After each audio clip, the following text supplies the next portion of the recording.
नमस्कार मित्रों। आजकल के समय में हर युवा का सपना होता है एक उच्च सरकारी अधिकारी बनने का, लेकिन बड़ी दुख के साथ कहना पड़ता है कि हर किसी का ये सपना पूरा नहीं हो पाता। इसके कई कारण होते हैं और इसमें सबसे बड़ा जो कारण है कि उन्हें दिशा का ज्ञान नहीं होता। सही दिशा में सही रणनीति बनाकर अगर परीक्षा की तैयारी की जाए तो कोई कारण नहीं है कि आप परीक्षा में उत्तीर्ण ना हो। आज हम लोग इसी विषय पर चर्चा करेंगे कि परीक्षा की रणनीति कैसी बने और किस तरह से अध्ययन किया जाए। इस क्रम में आज हम चर्चा कर रहे हैं हिमाचल प्रशासनिक सेवा की। हिमाचल प्रशासनिक सेवा अपने आप में बहुत उच्च और गरिमामय सेवा है। इसमें एसडीएम, एसपी लेवल, तहसीलदार और अन्य पोस्टों के लिए वैकेंसी निकली होती हैं और इन पर बड़े मेहनती और कर्मठ व्यक्ति सफल हो पाते हैं। आज हम इसकी रणनीति पर चर्चा करेंगे।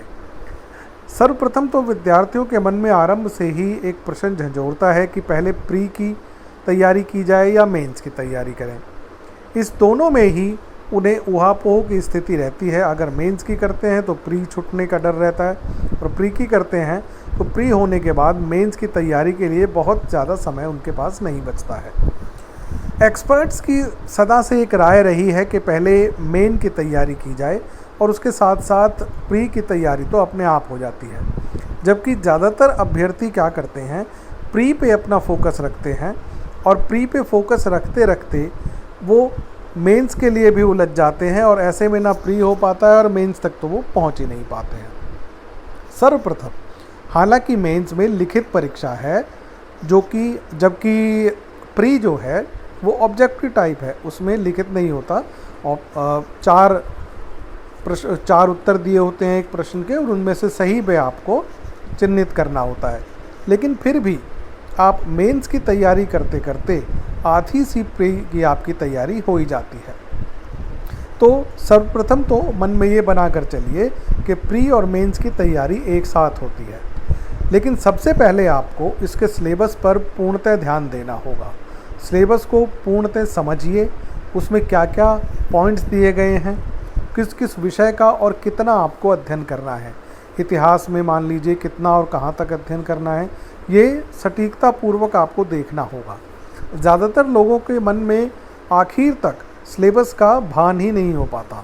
वो कोई बुक उठाकर पढ़ना शुरू कर देते हैं और बहुत सारा अतिरिक्त समय उस पर बेकार कर देते हैं। तो पहले तो सिलेबस को आप ध्यान से देखें, उसके साथ साथ पिछले 10 वर्ष के या कुछ 2-4 साल के कम से कम ज़रूर प्रीवियस क्वेश्चंस पेपर्स को आप इसका आधार बनाएं। इससे आपको प्रश्नों का स्तर देखने में, उनका प्रश्नों का लेवल, सवाल जो आ रहे हैं वो किस स्तर के आ रहे हैं, किस तरीके से पूछे जा रहे हैं, ये समझना बहुत ही ज़रूरी है। इसके बिना आपकी तैयारी पूर्णतः अधूरी ही रहेगी। तो सिलेबस और पिछले 10 ईयर को देखकर आप एक रणनीति बनाएं कि किस तरह पढ़ा जाएगा। अब बात आती है कि कितने घंटे पढ़ा जाए। अलग अलग लोगों की अलग अलग राय रही है। कुछ लोग कहते हैं 8 से 10 घंटा, जबकि कुछ 14 से 16 घंटे तक पढ़ने की बात करते हैं। हमारा मानना हमेशा से ही रहा है कि पढ़ाई को घंटे में नहीं तो नापा जा सकता। आप उसकी गुणवत्ता और उसके स्तर को या सब्जेक्ट को या उसके विषय वस्तु को देखकर पढ़ाई का अंदाज़ा लगा सकते हैं और उसी हिसाब से आपको पढ़ाई भी करनी होगी, क्योंकि हर एक व्यक्ति की क्षमताएं अलग अलग होती हैं। कई लोग आधे 1 घंटे में ही पाठ को अच्छी तरह समझ लेते हैं, कई लोगों को कुछ ज़्यादा समय लग सकता है उसी चीज़ को, उस टॉपिक को समझने में। तो इसमें कोई बुराई वाली बात नहीं है, लेकिन आप गहराई से उसे समझ लें।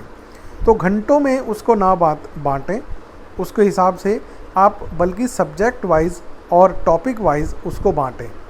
दूसरी बात ये रहती है, कई बार लोगों कहते हैं कि उन्हें रात में पढ़ाई करने में ज़्यादा सुविधा होती है, माहौल शांत होता है, किसी तरह का शोरगुल नहीं होता, पिन ऑफ साइलेंस उन्हें मिल जाता है, जबकि कुछ दिन में पढ़ना ज़्यादा प्रेफर करते हैं। इसमें कोई बुराई वाली बात नहीं है। बात यह है कि पढ़ाई होनी चाहिए, दिन में हो या रात में हो, जहां आपको आसानी लगे उस समय में उतने तरीके से आप पढ़ाई करें।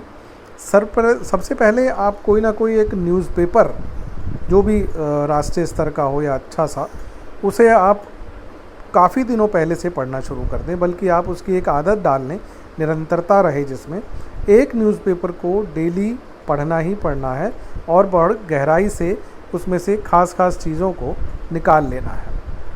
एक न्यूज़पेपर साथ साथ पढ़ते रहें, ये एक पढ़ाई की हैबिट आपकी बनी रहेगी। इसके साथ साथ आप ऐसा करें कि जब पढ़ाई आप कर रहे हैं, एक विषय की पढ़ाई करते करते थोड़ी ऊब होने लगती है, और इस तरह से ऊब होने से होता क्या है कि उस विषय से ध्यान हमारा भटकने लगता है। इसके लिए आपको करना ये है कि 2 या 3 घंटे के बाद पढ़ाई के बीच में थोड़ा सा रेस्ट ले सकते हैं आप, लेकिन ये रेस्ट बहुत ज़्यादा लंबा ना हो, करीब 10-15 मिनट तक ये रेस्ट चल सकता है। और इसके बाद आप फिर से या तो दूसरा विषय लेकर शुरू करें या उसी का कोई नया टॉपिक शुरू करें और उसको कंटिन्यूटी में पढ़ाई को जारी रखें।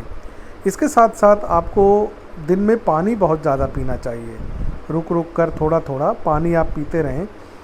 इसके साथ साथ अगर आप व्यायाम दिन में थोड़ा बहुत वर्कआउट जैसे करते हैं या योगा, इस तरह का ध्यान, मेडिटेशन, इस तरह की चीज़ें करने से इसमें काफ़ी फल मिलता है।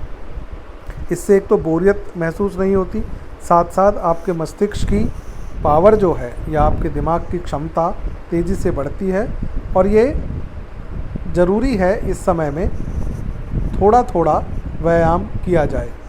दोस्तों, हम निश्चित रूप से कह सकते हैं कि अगर आप ध्यान देकर थोड़ा सा इस दिशा में प्रयास करेंगे तो ये सफलता निश्चित रूप से आपको मिलनी तय है।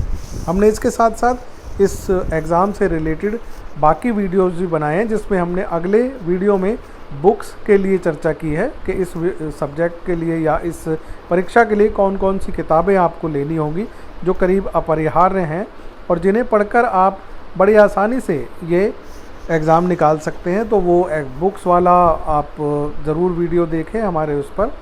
इसके अलावा हमने इस एग्ज़ाम की डिटेल के लिए एक अलग से वीडियो बनाया है, कौन कौन सी वैकेंसी निकली हैं, क्या उनकी कितनी पोस्टें हैं, कहाँ कहाँ सेंटर पढ़ने हैं। इसके लिए अलग से अगर आपको उसकी जानकारी लेनी है तो वो वीडियो भी आप देख सकते हैं। इसके बाद आप बुक्स को देखें, बुक्स पर आप कंसीडर करें और अपनी मेहनत और अपनी पढ़ाई को जारी रखें। दोस्तों, यह वीडियो आपको कैसी लगी ज़रूर कीजिएगा। अगर आपके कोई और भी प्रश्न हैं, किसी तरह की शंका है, तो आप कमेंट्स बॉक्स में हमें लिख सकते हैं। उसके लिए अगले और वीडियो बनाए जाएंगे और आपको उनका समाधान मिलता रहेगा। आपकी निश्चित सफलता के लिए आपको शुभकामनाएं। बहुत बहुत धन्यवाद।